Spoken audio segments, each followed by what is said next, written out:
तो जिमी तू मर तो है ना, गाड़ी तो चला लेगा ना? Sure okay.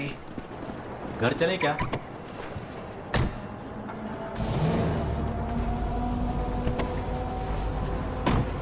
वैसे नहीं होंगे तो उसको कैसे पटाऊंगा? किसको पटाने की सोच रहा है भैंचोद? तेरी आंटी डेंसी को बेंचो। वो एकदम चूतड़ है भैंचो। नहीं बे, कतई जहर है। जहर? अबे वो सेक्स के लिए पागल है भैंचोद। ना रे, वो तो बस मेरे बंटी के लिए पागल है।